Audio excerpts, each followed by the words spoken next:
Hi everyone, and welcome back. Tonight, we follow two hikers into a stretch of forest that doesn't appear on any official map. Locals call it Dutchman's Hollow. Visitors go missing, and something in the trees never stopped hunting. They chased a mystery. Something chased them, but something else was chasing them. Stay close, don't look back, and whatever you do, don't answer your name. Part 1. I am often asked how it was that I first became interested in the true crime genre. It's the sort of question I frequently get at conventions, book signings, panel meetings, and interviews. But the actual answer is fairly mundane. What I find more interesting is the source of that question, why people expect a compelling answer. I suppose we're used to the idea we get from movies and television, where characters can often label one thing, one singular event, that acts as the catalyst of their entire fictional lives. In reality, the truth is much simpler. Some things just have a natural appeal to you. I couldn't say exactly why I first found the true crime genre so compelling, or why I made it my life's work for over 2 decades. However, I can say that what I find so appealing about the genre is what it has to say about the state of humanity in general, and how it edifies us about the curious blind spots of society and human behavior. In my youth, I was satisfied only with the macabre details of crime, hardly ever ruminating on the nature of the human beings involved in these gruesome dramas. And it wasn't until my 20s that I fully grasped the social dimension of it all. A fair amount of my fascination with the genre actually stemmed from a frustration with fictional crime, the kind you see in movies and on TV. I grew up in the 70s and 80s watching reruns of shows like Columbo and Hawaii Five-0, police procedurals and cop dramas with all-star casts and high-concept visions of modern crime. After the 1000th time watching the drama of a murderous knitting society or professional rivalry gone wrong, I got frustrated with the idea that crime could be so banal, yet so over-the-top in its origin. By contrast, true crime, while seemingly less interesting in its setup or execution, really highlights the remote regions of the social fabric that TV shows or movies rarely seem to acknowledge. But what I find most compelling is how a violent and heinous crime can stand in such stark contrast to a mundane, commonly accepted reality. When I think of what human beings are capable of, I think of cases where a man murders his wife, yet is so convincing in their acts of innocence and grief that even the victim's family can maintain their innocence for years. It's hard to imagine that such individuals could possibly lead outwardly normal lives, never betraying their true character, while others of their ilk can so easily engage in barbarous crimes out in the open. Perhaps there is something to be said about what our society really values, and how our expectations can be so easily subverted. It was in my early 20s that I began pursuing the subject with great zeal, though admittedly at that point my interest had yet to mature beyond the level of decidedly juvenile fascination. In college and the years after, I roamed the backwoods of Pennsylvania and western New York, playing the amateur detective. Money or adult responsibilities never concerned me. My sizable trust fund took care of that. Yes, I was a rich kid, and during those golden years the object of money was never a barrier to my hobbies. I grew up in Mount Lebanon, an affluent suburb south of Pittsburgh. My family was wealthy, even by those lofty standards. My youth was one of private schools and country clubs and other trappings of the wealthy, but I like to think that I was reasonably down to earth as far as that background is concerned. I would travel all over state pursuing unsolved cases in the rural heartlands, eating at diners, drinking in dive bars, and sleeping in motels, as if seeing how the other half lives was like a grand adventure. I would set myself up as a friendly nuisance in these towns, and pretend that I wasn't just another rich kid slumming it with the local color, all the while doing the junior detective bit with great interest but no great skill. I traveled with a crew of college friends.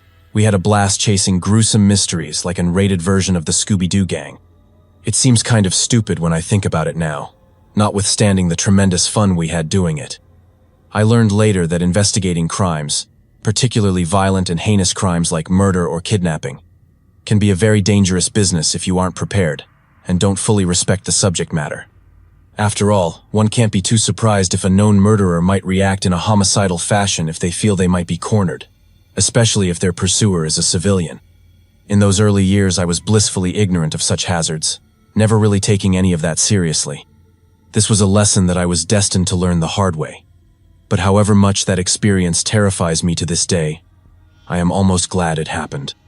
In a way, it was how my appreciation of the true crime genre genuinely matured, and how I learned to show the respect that the subject demands. Until that point, I had never been truly passionate about it, however much I cherished it as a hobby before then. I've lived my life believing that there is a distinct difference between simply having a passion versus being truly passionate about something, and the real difference is that sense of respect.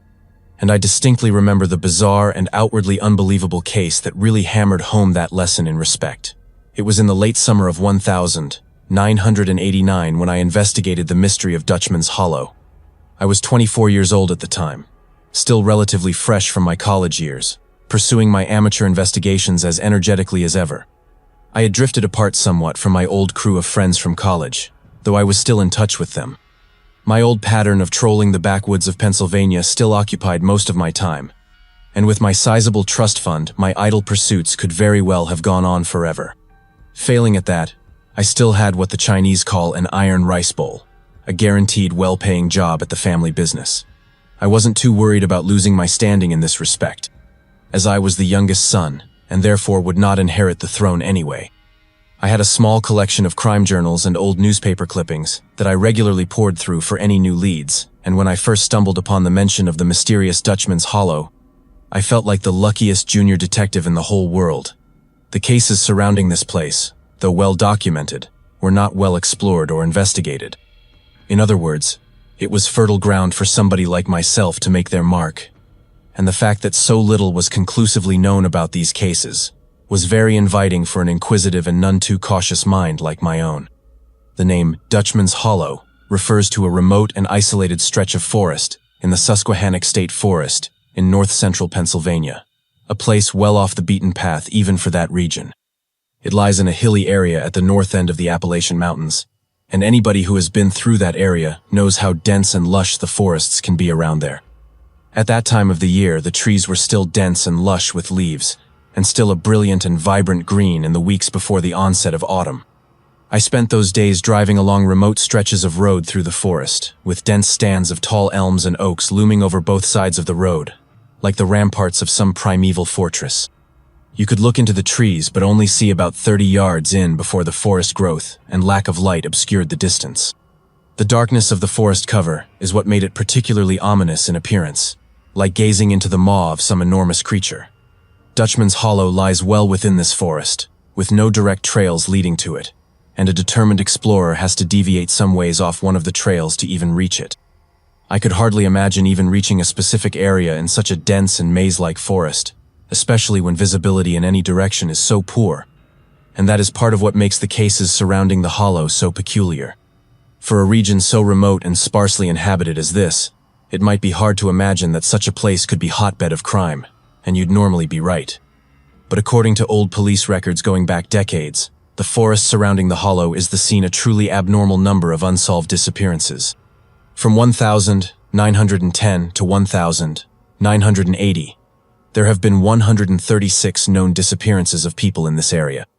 Just looking at the forest, you might be inclined to think that people just got lost in and among the trees, hikers or wanderers that strayed too far in and couldn't find their way out. This might account for some cases, but even then, human remains might have been found. However, in nearly all of the 136 disappearances, no human remains were ever discovered, despite the efforts of large and well-guided search parties investigating the area. They would cover large swathes of the forest for several days, and yet no trace of the missing people would ever materialize. Most of the missing persons were not even locals in the area, being passing motorists, hitchhikers, or curious explorers, and their disappearance would typically go unnoticed for several days. The forest was small, just 5 or 6 miles wide in places. Yet no sign of the missing was ever found. And that record only shows the number of disappearances up to 1,980 or after 1,910, and there's very little record of disappearances before then or until I first explored the area in 1,989. But there is one case, one out the 136, documented in that period, where a person was not only found, but actually found alive. This would be the case of one Raymond Hess, a strange case that only gets even stranger as it goes along.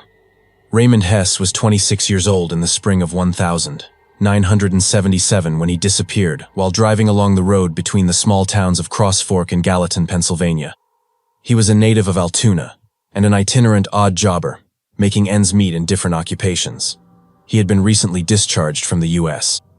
Air Force, in which he had served as a radar technician in Germany and Turkey, and had most recently taken up work as a house painter while learning to become an electrician. On Sunday, March 6th, 1977, he was driving to a job site in Clearfield, Pennsylvania, when he disappeared. Though he was reported late for the job in Clearfield, this wasn't considered unusual for roaming workers like him. It wasn't until Wednesday, March 9th, that his absence was noticed by his family in Altoona, who had expected him home that morning. On March 10th, with his continued failure to show or contact his family, he was officially reported missing to the police.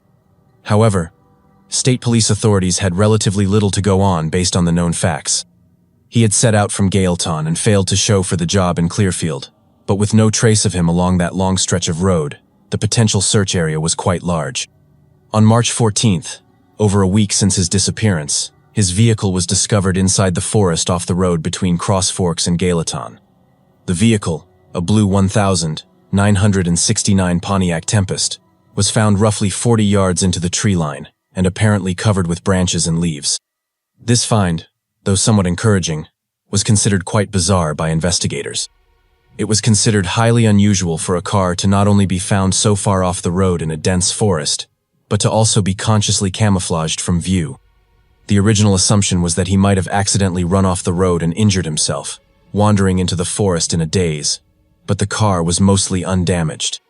A speeding car plunging into the forest to that depth almost certainly would have struck a tree and been severely damaged, but the mostly undamaged car instead seemed almost like it was carefully driven into the forest. Furthermore, there was no blood or any sign of physical injury inside the car, which would likely have been present if it were an accident. Based on this, the assumption changed that Hess might have deliberately driven into the forest and walked further in for some reason, which they assumed might have been to possibly commit suicide. Though Hess was known as a solitary man with few friends, nobody in his family indicated that he was depressed or suicidal. The strange disappearance of Raymond Hess continued to mystify authorities for another week when it came to an unexpected and bizarre conclusion. On Saturday, the 29th of March, a young man was found wandering by the side of the road in the area where Hess had disappeared 2 weeks before. The man was found in a state of general undress, according to the report, as well as dehydrated and suffering from hypothermia. When brought in by local authorities, he was quickly identified as Raymond Hess, the missing man.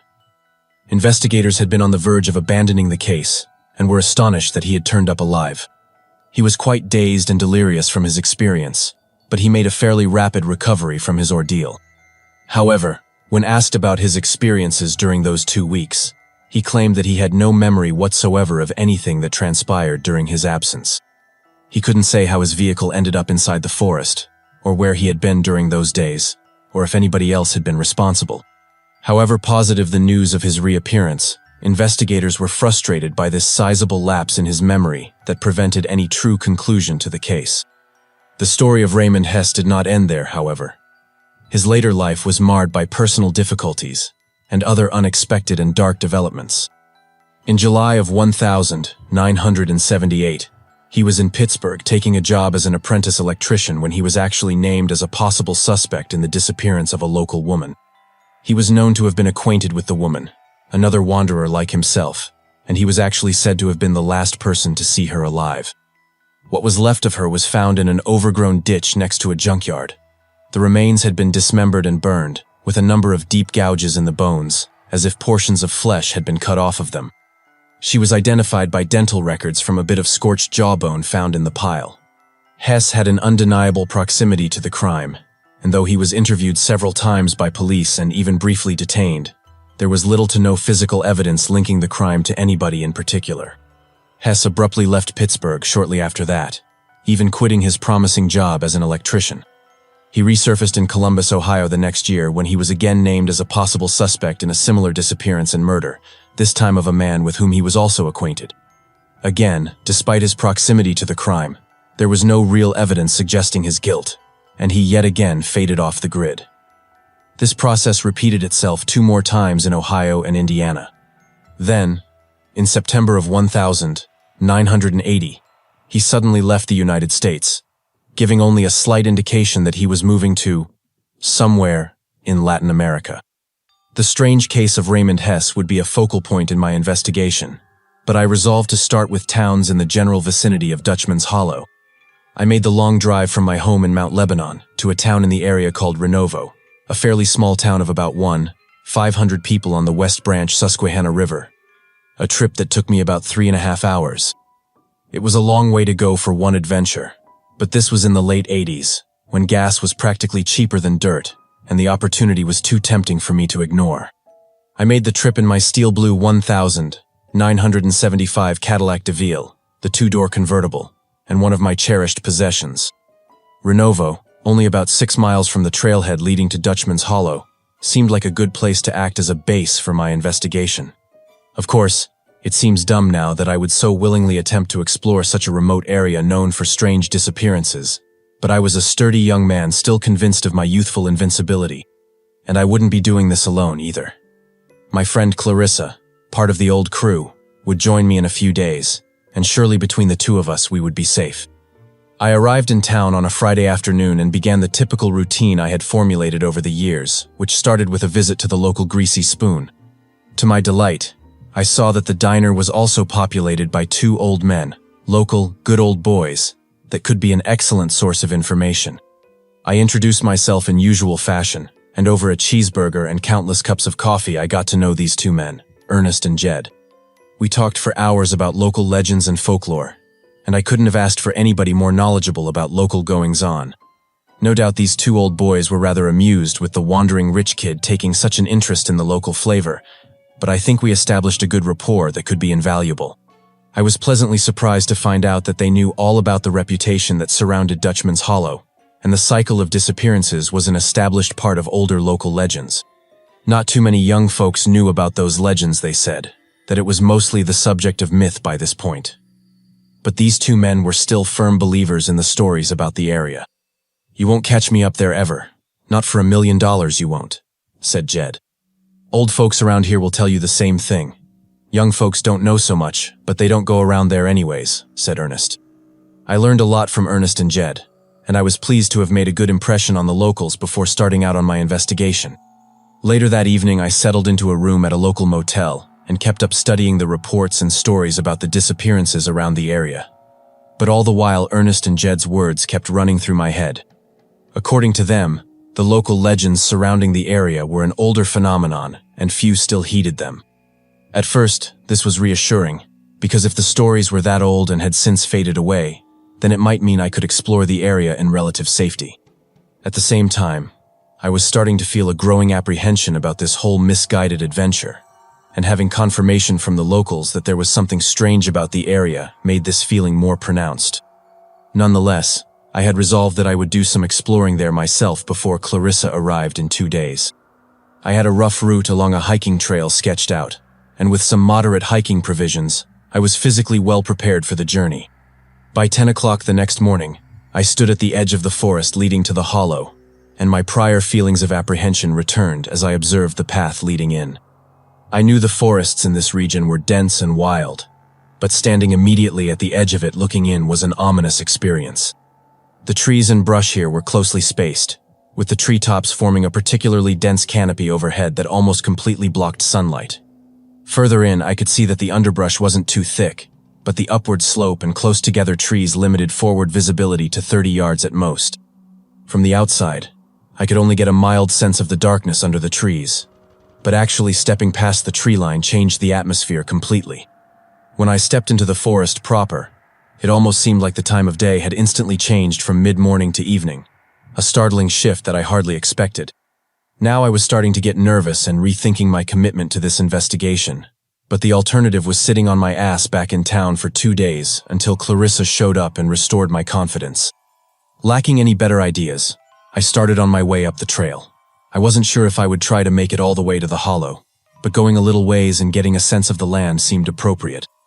The trail I followed was not well maintained, occluded in many places by underbrush on both sides, so I had to go quite slow to maintain my bearings. I figured the whole hike would be about 4 miles round trip, not much of a challenge for me, but the land was steeper than I expected. I followed the trail religiously, only taking my eyes off it to scan my surroundings. Knowing the reputation of this place, I remained alert and stopped frequently to look around for anything suspicious. The forest was still, unnaturally still. Only a faint breeze rustled the leaves overhead. It occurred to me around this time that I probably should have brought a gun along with me, isolated as I was in a region that was known to be dangerous. This belated realization was yet another example of my decidedly poor planning of this expedition. All I had on me was a small utility knife, a multi-tool that I had been extraordinarily proud of earlier but would be a poor choice for self-defense. I suppose it was better than nothing, but it struck me then that I was not well prepared at all if I actually did stumble upon something around Dutchman's Hollow. To say that I felt like I was being watched would be an understatement. I've heard people describe this eerie feeling before, but they've never done justice to how profoundly unpleasant that feeling is. I trudged along the trail, feeling this sensation grow stronger as I approached the point where the path to the hollow breaks off the main trail. When I reached this point, I stopped to have a look at my surroundings and contemplate possibly going ahead. The trail that led off in the direction of the hollow was barely a trail at all, instead being more like a faint string of bare spots in the underbrush leading off to the southwest. I don't know if it was just me and my nerves, but I could swear the forest along this path was even darker and more ominous than the rest. The silence in particular was disturbing to me. A forest at this time in the summer should have been more active and noisy, with droning insects and warbling birds and all kinds of forest creatures. Some of that was present, but at a strangely low volume, hardly audible above the sound of trees rustling in the wind. After about 5 minutes staring into the direction of the hollow, I made up my mind to turn back and head towards the road where I had parked my car. I had quite enough this eerie forest for one day, and I was almost desperate to leave it behind. Before I turned back, I decided to get a picture of the trail leading to the hollow, a picture that didn't turn out particularly well due to the poor lighting in the forest, but I wasn't interested in sticking around to get it right. I went back along the trail the way I came at a much brisker pace than before, not bothering to look around for any sign of danger this time. As kept going, I was struck by a powerful, anxious feeling that I might be lost in this forest, that I might never find my way out because of poor visibility in all directions. I just did my best to keep my nose in dirt on the trail, and after about 15 minutes, I was relieved to finally see the edge of the forest and beyond, the shoulder by the side of the road where my car was parked. Without ceremony, I hopped in, got my car going back in the direction of Renovo. The first thing I did back in town was to visit that comfortable old diner. My fear and anxiety dropped off enormously when I crossed the threshold, glad to be back someplace sheltered and familiar. As before, Ernest and Jed were parked in their usual booth palavering over their endless cups of coffee, and they ushered me over as I walked in. I remember how glad I was to see their faces, and I greeted them with great warmth. Even though it was past lunchtime, I ordered a plate of bacon and eggs, to the amusement of my companions. But I wasn't embarrassed. My experience in the woods had left me completely famished, and bacon and eggs was what I craved. Over my lunch, I told Ernest and Jed about my trip into the forest, which made their usually good humor instantly dissolve. They were astounded that I would do something even after their stories and veiled warnings about having anything to do with that place. In Jed's words, I was a damn fool for doing that, and Ernest had some words about how young folks don't listen close enough when it comes to serious matters like this. I can't say that I disagreed with them. I was in that forest, and I know just what I felt being anywhere near Dutchman's Hollow. Despite their admonishments, Ernest and Jed were still reassuring and supportive to me, and even though their warnings were clear, I still resolved to return to the forest the next day. Perhaps it was the sense of restored well-being I received returning to town, or maybe it was some strange excitement at feeling vindicated for walking through those woods, but I was set on finding out all I could during my trip up here. I didn't tell Ernest or Jed that I planned to go back there, but with their warnings fresh in my mind, I was intent on being more cautious. As soon as I left, I headed over to a hunting gear store to buy myself some more impressive means of self-defense. This shop did actually sell some firearms, but I settled for a large hunting knife that must have been twice the size of my original utility knife. With the rest of the day to kill, and not intending to go back before tomorrow, I decided I would try to visit a library or historical society in the area to do some more research on local history. Ernest and Jed were pretty good sources of general knowledge, but I thought a more detailed history of the area might shed some light on what exactly I was walking into. One thing I love about small towns: They care about their local history in a way that more cosmopolitan city folks don't. In the library in South Renovo, I found a whole section on the history of Clinton County and the surrounding areas going back to pre-colonial times. There were books on native tribes, notable settlers, the natural landscape, and all sorts of topics. In one book, I finally found some information regarding the origins of the legend of Dutchman's Hollow.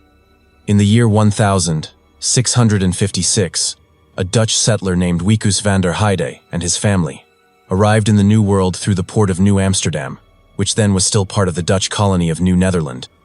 He originally settled on the shores of the Chesapeake Bay, today part of the state of Maryland, where he prospered as a trader in fabrics and pelts. He and his family would live there for nearly 20 years, until the year 1674, when in the aftermath of the Third Anglo-Dutch War, the New Netherland colony was ceded to the British. Wikus and his family, possessing a strong antipathy towards British rule, left the colony in disgust and went north, into the wilds of the northern Appalachian Mountains in modern-day Pennsylvania. He and his family would settle in a very remote stretch of forest, far from British authority, in a region that would bear the name Dutchman's Hollow after its original residents. Though the region in which they settled was still populated by a native tribe, the van der Heide family was still determined to call the forest home. Early friction between the natives and the new settling family eventually gave way to a mutual understanding and tentative peace that would last for well over a century. Dutchman's Hollow was situated in a part of the forest that had great spiritual significance to the local tribe, who feared and hated the region and regarded it as a dwelling of powerful and ancient spirits. Despite avoiding the region, they opposed van der Heide's decision to settle there, fearing it would provoke the wrath of the spirits said to inhabit the hollow. This opposition to settlement would fuel much of the violence between the natives and settlers, but eventually the natives were driven from the region by another tribe, who permitted the van der Heide family to live there so long as they avoided contact with one another.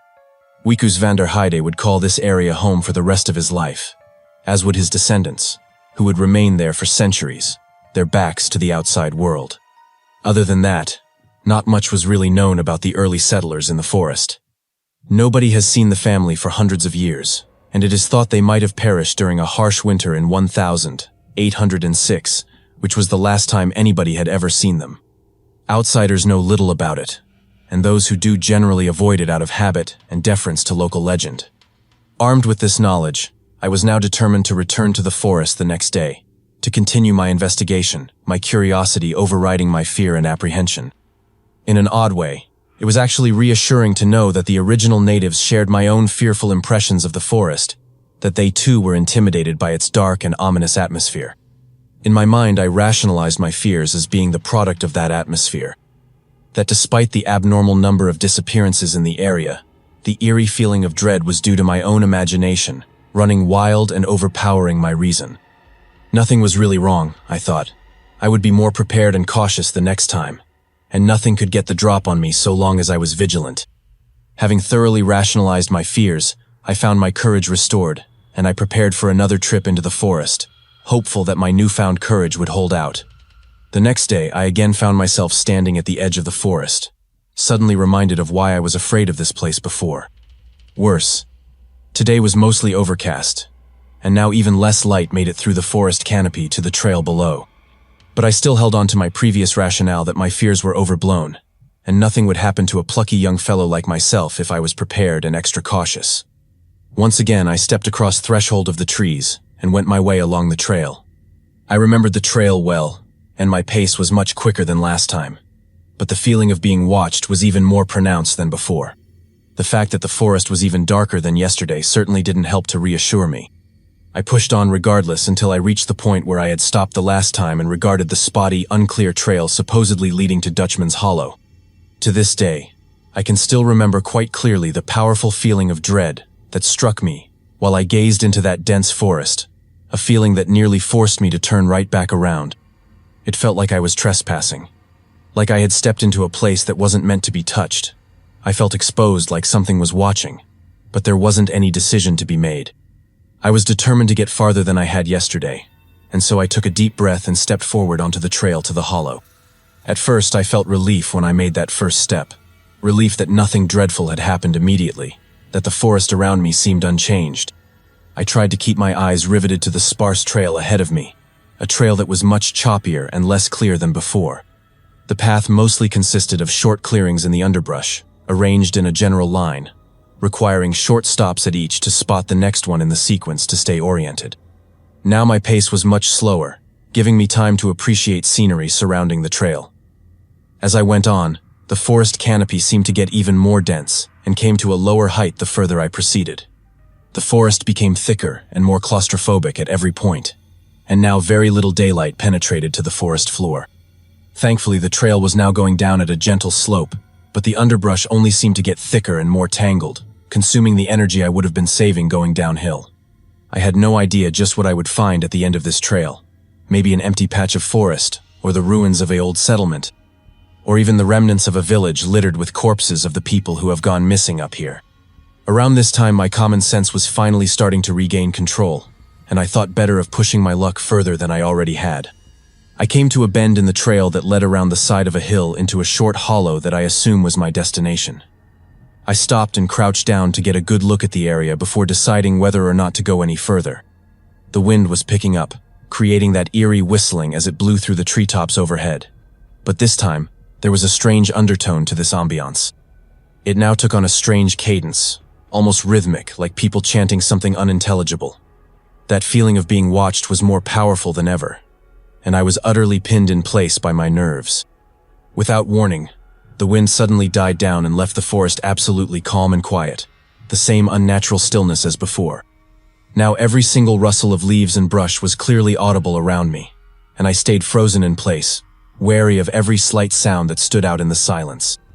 Off to my right was a gentle rustle of bushes that I hardly paid attention to before, but now it seemed to grow louder and less rhythmic, like something would briefly scramble forward and pause, and I knew that this wasn't because of the wind.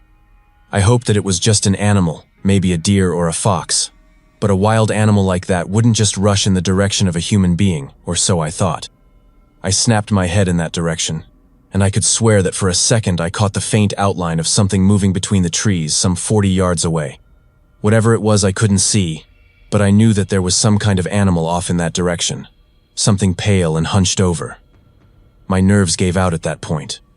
I turned tail and began a brisk trot back in the direction of the main trail, this time convinced I was about to become the victim of an animal attack or God knows what.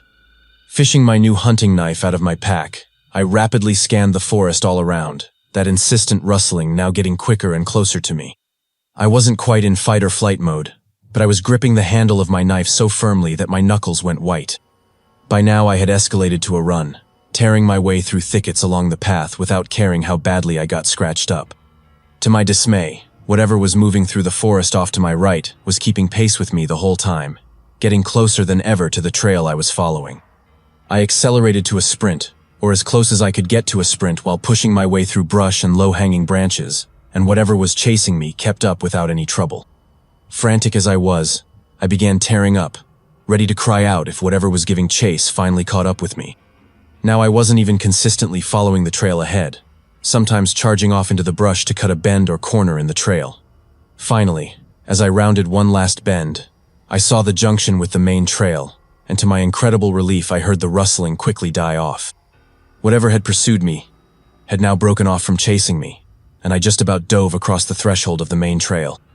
I just about collapsed there, overcome with relief and coming down from the fear-induced adrenaline.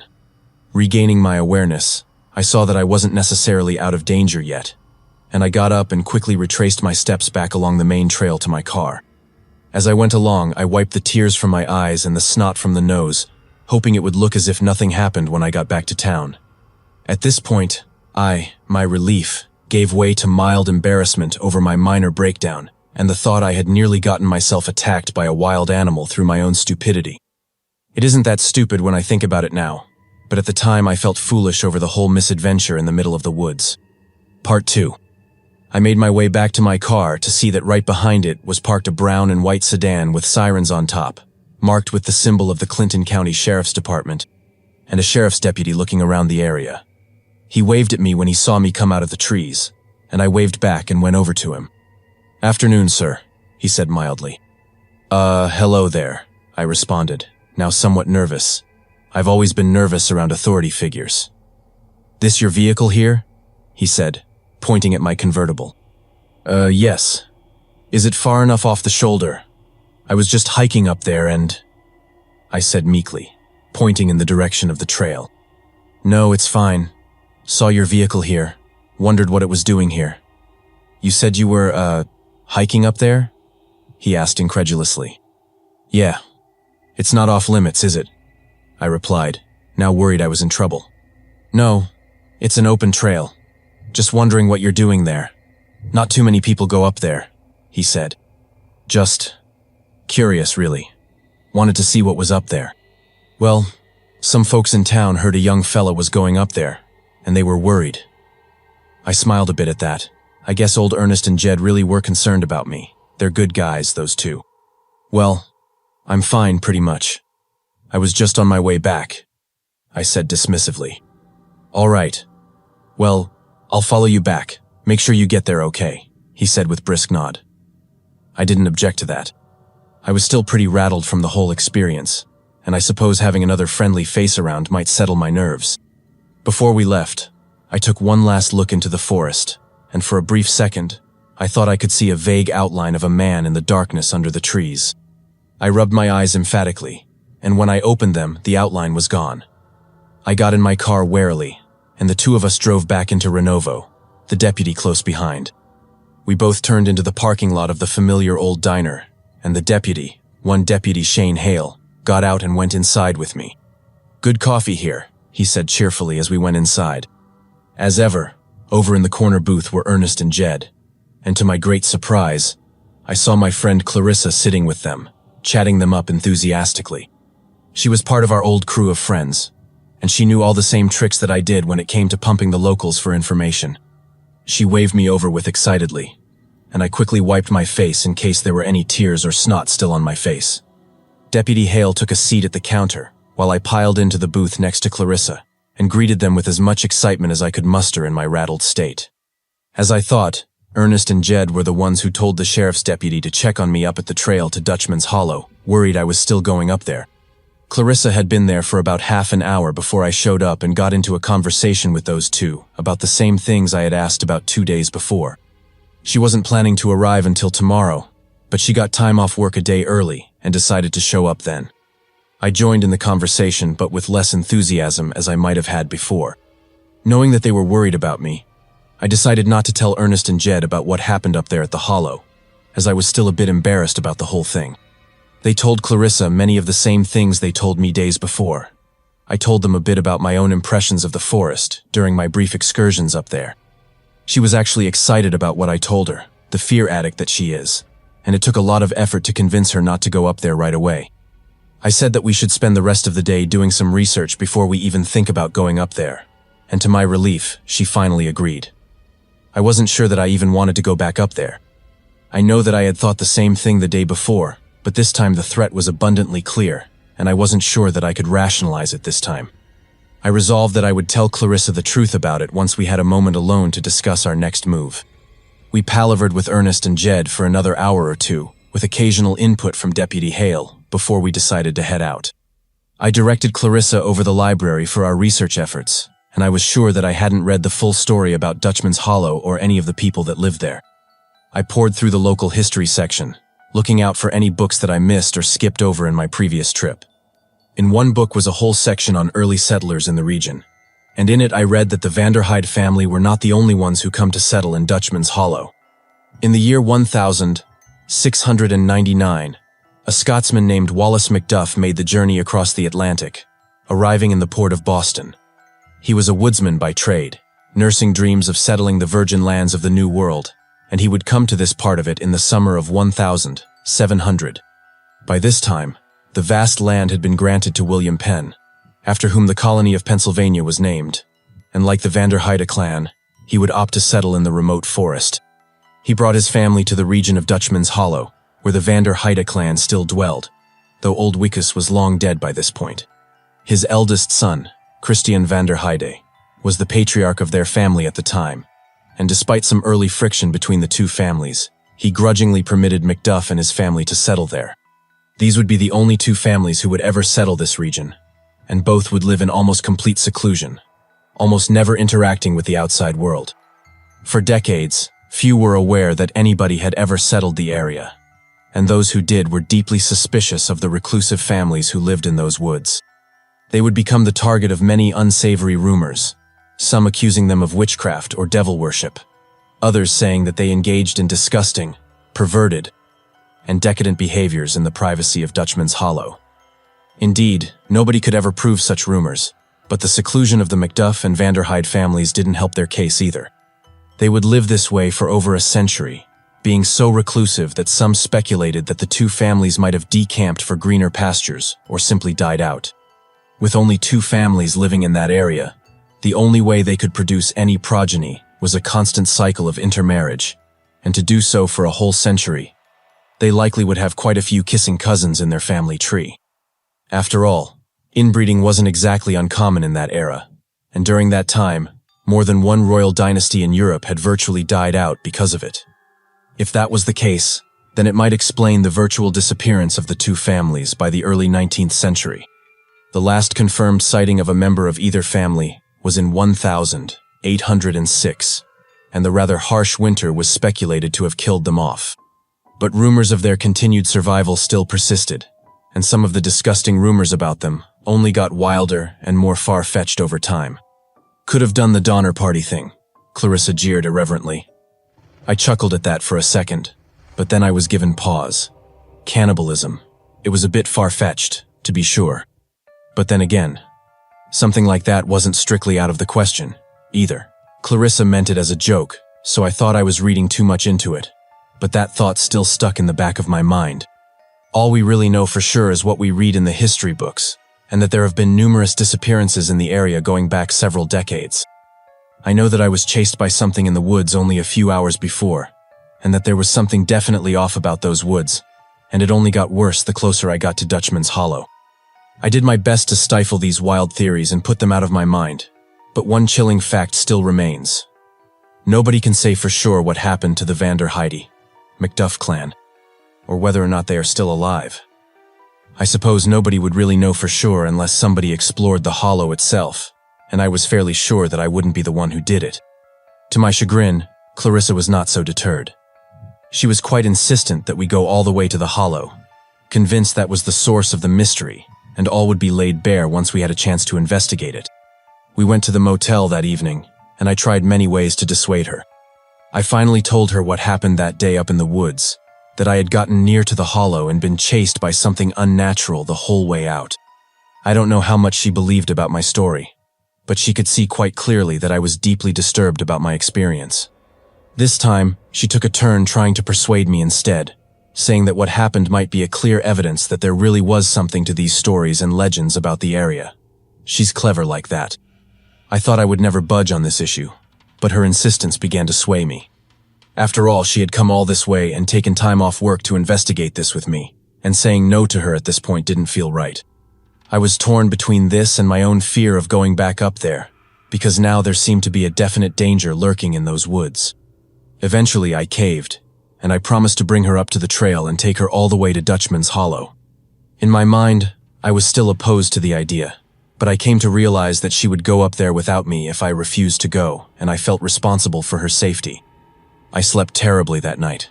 It was the kind of sleep where you keep waking up with a start for no apparent reason, and even though you know that you were asleep, you don't feel like you've actually been asleep. After the third or fourth time waking up, I decided to stay up for a while and think, hoping that I would become drowsy enough to sleep all the way through the night. I was sitting in a chair, idly gazing out the window to the highway, when I saw something unusual next to the road. I thought I was seeing a human shape wandering out in the darkness, but I couldn't be completely sure. But that outline would reappear every few seconds, and I was riveted by this unexpected sight. Next to the road was a street lamp that cast an orange glow on the ground, and I could see this human outline approaching it. Now this figure had my complete attention. From what I could see, the figure was a man, an extremely tall man, wearing strange clothes and quietly sidling along the side of the road. When he reached the glow of the street lamp, I was able to see this figure clearly. It was indeed a man, a very tall man that I think must have been nearly 7 feet tall and extremely thin, with his joints bulging out noticeably. He must have had pale or ruddy skin, though it was difficult to tell in the orange glow, and he had a large, tangled mop of remarkably pale blonde hair on his head, and a bushy beard of the same color on his face. His clothes, if you can call them that, seemed very crude and filthy, as if he had cobbled them from sacks or strips of cloth and leather.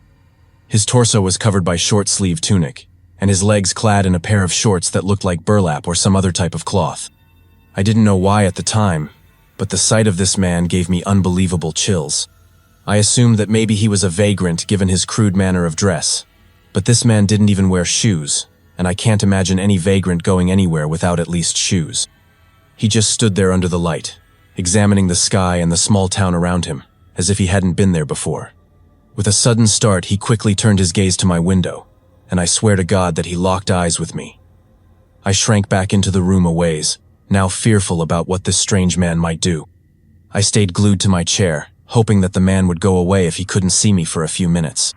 After a while, I peeked out the blinds again, and to my horror, he was not only still out there, but had crossed to our side of the road and stood at the edge of the parking lot, with eyes still fixed on the motel window. I snatched the hunting knife out of my pack and stayed back away from the window, wondering if I was about to be the victim of an attack by a roaming vagrant.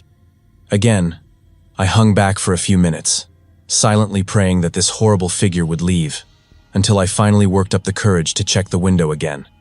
My heart sank when I saw his too familiar outline outside, still staring at the window, but he only looked for a few seconds when he did a swift about-face and strode off down the road and into the night.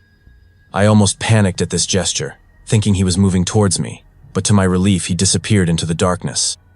I don't know how I managed to fall asleep after that, but I woke up early the next morning in the same chair, knife still clutched in my hand. In my mind, I hadn't connected this vagrant with anything to do with our project, but I was starting to wonder about this as I greeted the dawn. A few hours later, Clarissa came to my room door for a wake-up call.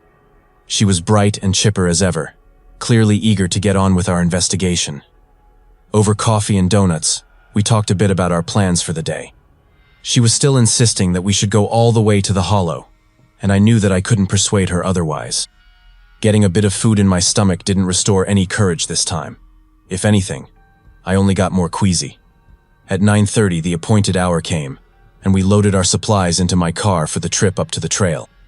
The whole drive she was talking about her own theories regarding our case, not seeming to notice that I was hardly replying. At this point, I was just resigned to what was going on. Maybe if she saw the forest for herself, experienced the ominous and unpleasant aura that lingered about the place, she might think twice about her determination. We reached the pull-off, and I parked the car in the usual spot just off the shoulder of the road. I was disappointed to see that she was enthralled by the sight of the dense, dark forest, and now she seemed more determined than ever to take the plunge. I could hardly stop her from taking the lead on the trail, while I followed behind, pointing out different things along the trail. She moved with energy, leading the way through the woods. She barely needed my guidance. Like yesterday, the sky was largely overcast, and forest beneath cloaked in shadow. With her enthusiasm, we made good time getting to the turnoff for the trail leading to Dutchman's Hollow, where we paused for a brief spell. I pointed in the direction of the hollow, hoping that she might think again about our excursion when she saw the forest beyond. She was indeed starting to waver a bit, but she was as hard-headed as she was determined, and she urged me on after a very brief but noticeable hesitation from her. This time, I insisted on taking the lead on this trail, hoping that a slower pace might make her come around. Again, I was mistaken. That all-too-familiar feeling of being watched took hold as we set out. Having Clarissa with me was mildly reassuring, but I knew what we might be walking into. The wind stayed at a moderate strength, just quiet enough so that I could have a chance to hear anything that might come after us out here. We finally reached the last bend where I had given up last time, and I paused to point out to Clarissa that the hollow beyond was likely our destination. Now I could see she was definitely having second thoughts, that she must have shared my feeling of being watched. But damn her, she still insisted on going forward. After some hesitation, we proceeded around the bend and got our first good look into Dutchman's Hollow itself. The hollow was set in between two closely spaced and steep hills, with trees on both sides looming overhead with a slight curve, like the entrance of a cave.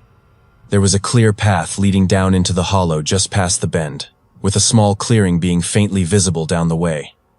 We made our way down the path much more slowly and cautiously than we had before. I was overwhelmed by the feeling of awe and dread of being in that place, that sinister place surrounded by so much mystery and dark legend.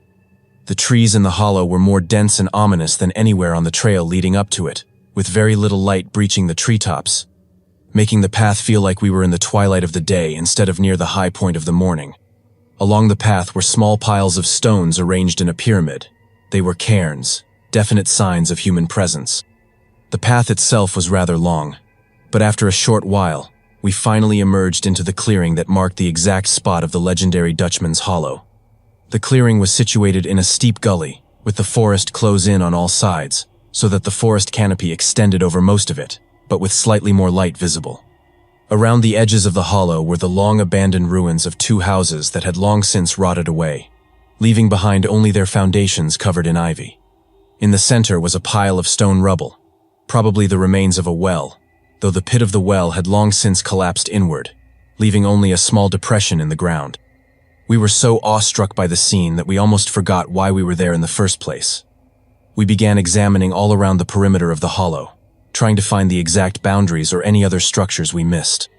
I noticed for the first time the entrance to the hollow was marked by 2 cairns, one on each side of the path, clearly meant to indicate the threshold of this place. I stepped into the foundation of one of the houses, trying to see if there was anything like a basement, which I found out when the ground beneath me gave way, and I was plunged about 6 feet into a lower part of the foundation. I was relieved to see that this new part of the house was relatively shallow, and Clarissa was able to help me out of the hole. It was apparently the basement that I had fallen into, a sod basement with no remaining overhead supports. The first house turned up nothing, with the basement being completely empty and the above-ground section being completely rotted away. The second house was a bit more promising. It was in a similar state of decay as the first, but there was still a clear entrance to the basement of this one. We lowered ourselves inside and were briefly overpowered by the musty stench of it. It was incredibly clogged with spider webs that crossed the whole room, with some webs still populated by their current occupants. We had looked around with our flashlights, seeing that this basement was somewhat more intact than the other, when we spotted yet another small cairn against the back wall of the room. Without needing to be asked, Clarissa approached it, looking it over carefully, then began dismantling it. We cleared off the stones to find that underneath was a narrow but very deep hole, almost like a shaft, not large enough to fall into but certainly deep enough that I could barely reach the bottom with my arm. At Clarissa's urging, I reluctantly rolled up my sleeve, shined the light down the hole, and probed it with my hand. Thankfully, there were no bugs crawling about in the hole, which I had expected. I slowly reached down further and further into the hole when I felt my fingers brushing the bottom. I didn't know what exactly I was looking for, but at the bottom though I could feel string or bits of straw. Reaching down a bit further, I managed to get a good grip on the object, and I pulled it up out of the hole to examine it. I was surprised to see that the object was actually a doll. It was a rag doll, stitched together from bits of what I assume was burlap, with bits of straw and feathers forming the hair on the head, which had been crudely stuck through the cloth. The doll had no eyes or a face, but was definitely of a human form, and strangely heavy. It felt like it was filled with small hard objects, like rocks, but irregularly shaped with some sharp edges. I turned the doll around to see that some of these edges were actually poking through a stitched section on the doll's back. I pulled the stitching apart a little bit and shook out of some these objects. A few spilled onto the ground, and I could see that they were white in color, with pale brownish-yellow streaks. As I weighed them in my hand, I suddenly realized what exactly I was holding. Bones. The doll had been stuffed with bone fragments. I was utterly taken aback by this revelation, and threw aside the doll, laying out the bones where Clarissa could see them. These were only bone fragments, so I couldn't tell what kind of animal the bones were from. But it must have been something big if the fragments were the size of small stones. Clarissa was as shocked as I was by this find, which I was sure was evidence of something bizarre and probably quite fucked up going on in this place. We made a hasty exit from the basement and decided not to enter any more dark basements while we were here. At first I was glad to be back in the fresh air outside, but the ugly atmosphere of the hollow quickly dampened my spirits. The wind was starting to pick up again, making the forest more noisy and bringing back that ominous howl of air passing through the treetops. It was that same howl as before, the one that sounded almost like chanting voices, and I didn't associate that sound with anything good. Clarissa insisted that we stay a little while longer to cover all of our bases while we were here. I think she didn't want to make a return trip to this place, and I agreed. We went back to surveying the perimeter of the hollow, poking through brush at the edges to see if we missed anything. Clarissa called out excitedly from someplace behind the second house, well inside the brush at the edge. I ran over to see that she was shining her light into a small cave obscured by the brush, straining to see what was inside. She wanted to look around inside that cave, convinced there was something worth finding in there, even after what we found in the basement before. I really didn't want to go inside, but it's hard to argue with someone as enthusiastic as Clarissa. I followed right behind her as we shimmied into the low cave entrance. The cave was unexpectedly deep, reaching into the ground nearly 10 yards before opening up a bit. After the narrow bit, we found ourselves standing within a larger cavern, the ceiling about 7 or 8 feet high, and the room about 20 feet across in any direction. It was almost totally round with few stark edges, and a small depression in the center that was filled with something dark that we couldn't see clearly. Some amount of outside light came down from the shaft leading to the entrance, but this inner chamber was totally dark, and we only saw its dimensions when we explored with our flashlights. Looking up, I could see there was a small, narrow opening in the ceiling that led into a long vertical shaft that actually had some daylight far above. I wondered how something like that could have formed naturally, and I realized that it couldn't. Everything here had to have been built or dug by human hands. I looked into the pit in the center, and examining it I saw that it was filled with ashes and bits of charcoal, almost like a campfire was burning there. Someone had to have lived in this place at one time or another, if there was fire burning in here. Clarissa called out my name again, and directed me towards another alcove that we had missed on our first survey of the room, which showed yet another small tunnel opening. Without warning, Clarissa crouched down and went forward into the tunnel, and I had no time to protest this. This tunnel was quite a bit shorter than the other, less than 5 yards, and it led into a smaller chamber of a more rectangular shape with a lower ceiling. The first thing I noticed about this new chamber was the stench.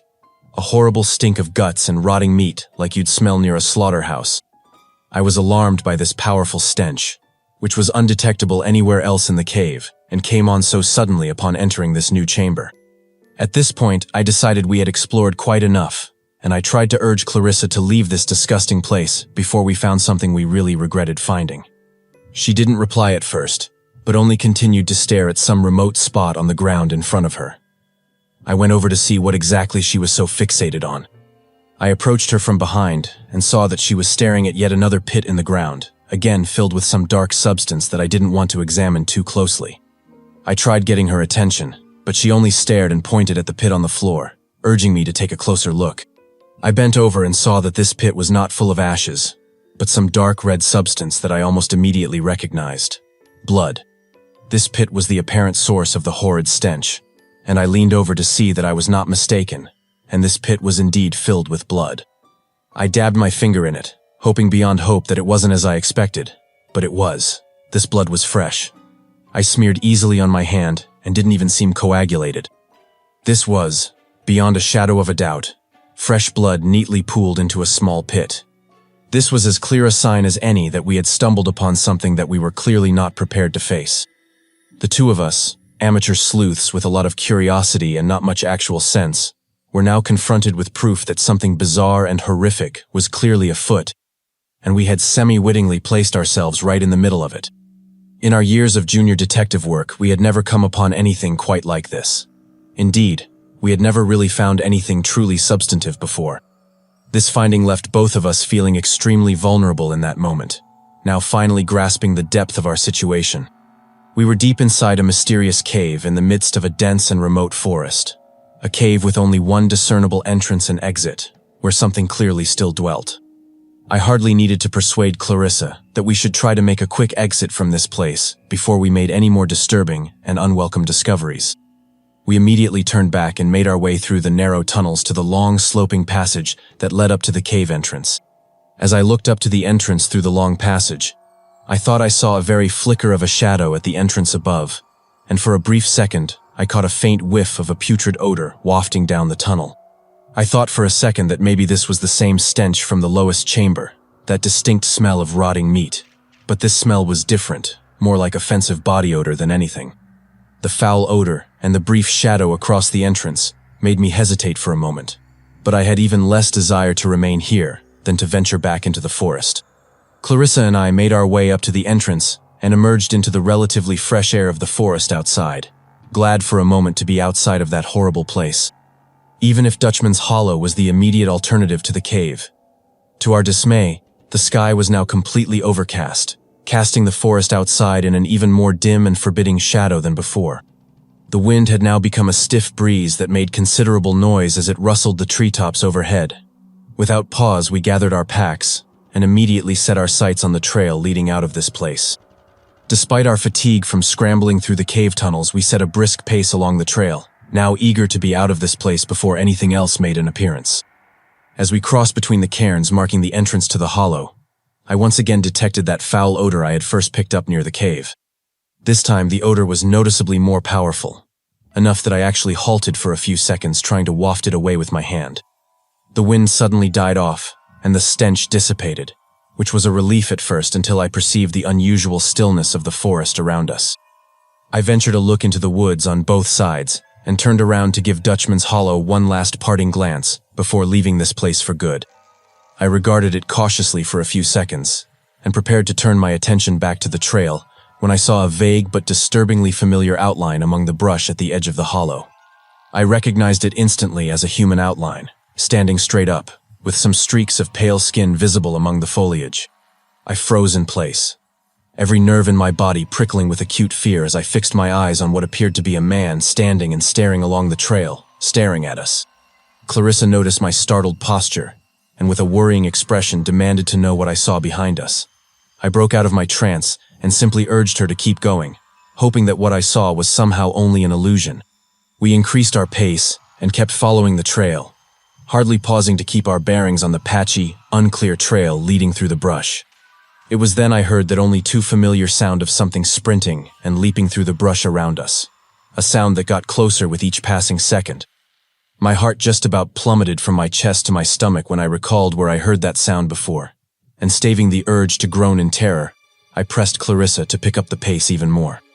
I worked up the courage to turn around and look for any sign of our pursuer, and off to our left I could see the same figure of a man standing partly obscured by a tree, a figure that I recognized instantly. It was the figure of the man I had seen the night before, the extremely tall man with long and bushy pale blonde hair and a scraggly blonde beard to match, with light skin covered by a layer of dirt and grime, sparsely clad in rags and animal furs. Clarissa paused again to ask what I had seen when she caught sight of him as well, clapping her hands over her mouth to stifle a scream. I grabbed her by the shoulders and we both crouched behind the brush at the edge of the trail, hoping that this might obscure position to our pursuer. "Don't run," I said quietly into her ear. "We'll just keep walking, real calm, and we'll be left alone." I didn't quite believe those words as I said them, but I needed both of us to stay calm and not panic. At that moment, I had the idea that the reason I was chased the day before was due how I panicked and sprinted off, like I had ignited some primordial chase instinct in this man. I still believed somehow that this man was a local vagrant, probably high on something, and clearly he felt his domain was violated by the likes of us. This guy obviously doesn't want us here, so we're just leaving. He'll respect that, I said reassuringly. Again, I don't know if I believe this either, but I needed to keep my eyes on the trail and I couldn't have either of us panicking and getting lost. With a few more reassuring words, I got Clarissa to get up and keep moving, our eyes still fixed on the man lurking behind the trees, glaring at us. We walked as slowly as we felt comfortable, standing as tall as confident as we could, as if we were hoping to stave off an animal attack with our proud posturing. At first I was relieved when I didn't hear him following us as we moved on. We felt confident enough that we took our eyes off the man, instead fixing our gaze to the trail ahead. Then I heard that shuffling sound of the man yet again giving pursuit, this time with a slower, more rhythmic cadence, like a trot rather than a sprint. We froze again and spun around to spot this man once again standing perfectly still, a bit further back than before but still visible behind the trees, seemingly undeterred by our display of courage. I whispered harshly to Clarissa to keep going, thinking that our slip in vigilance was to blame for his continued pursuit. This time we got off to a slight trot, not even bothering to work our way carefully through the underbrush along the trail. For a second the man appeared to be hanging back and disappeared from my view, and I once again turned my eyes to the trail. This time I couldn't quite suppress a groan of fright when I again heard that shuffling in the forest to our left, this time much quicker, like a brisk jog rather than a trot. My eyes were starting to burn and get cloudy with tears as we increased our pace even further, no longer caring if our running was only encouraging this man. That rustling in the bushes came closer and closer, and Clarissa was now gasping in terror with every step she took. Just as I was about to panic and break into a full-on sprint, the movement in the brush stopped. I almost stopped as well in astonishment. We slowed down a bit, frantically glancing around us for any sight of the man chasing us. For a moment, we saw nothing. We kept trotting along the trail, hoping that perhaps this man had finally given up his pursuit, noticing that the wind had increased a bit from the earlier stillness. I entertained some vague hopes that we had finally evaded our pursuer, believing that if we got back to the main trail we would effectively be in the clear, as had happened the day before. That foul stench from before once again invaded my nostrils, but this time the smell seemed to be coming from somewhere ahead of us, in the direction from which the wind was blowing. We paused for a second, wondering just what was about to happen. I crouched and shuffled forward, intending to push Clarissa to keep going when she spun around, gave out a blood-curdling, ear-piercing shriek of mortal terror, and sprawled backwards away from me. As I turned to see what she had screamed at, I was violently thrown forward into the dirt, as if somebody had just tackled me, gasping from having the wind knocked out of me, and I felt something strike my backpack with incredible force. I rolled over in a panic to see that, to my complete and utter horror, the man was standing over me as I lay helpless on the ground. Gripping a long shaft that I saw was a spear that had pierced right through my backpack. The horrendous stench of this man was unbearable this close, and I finally got a clear, close look at his face. He was gritting his teeth, showing off a set of crooked, yellowish-brown teeth with numerous cracks, snarling like a wild animal. I could see that his eyes were a remarkable pale blue, but lifeless and dead in expression, like a doll. As I spun around, I managed to get free of my backpack and shuffled backwards, giving a harsh kick directed right at his knee. The blow connected, but with startling reflexes he absorbed the blow and leaped back a short distance, giving a soft, rasping grunt. I scrambled to my feet and shouted to Clarissa to run. They escaped the forest, but the story didn't end there. In part 3, we uncover a hidden prison tape and hear from the only other person who made it out. His name was Raymond Hess, and what he brought back from Dutchman's Hollow was the hunger.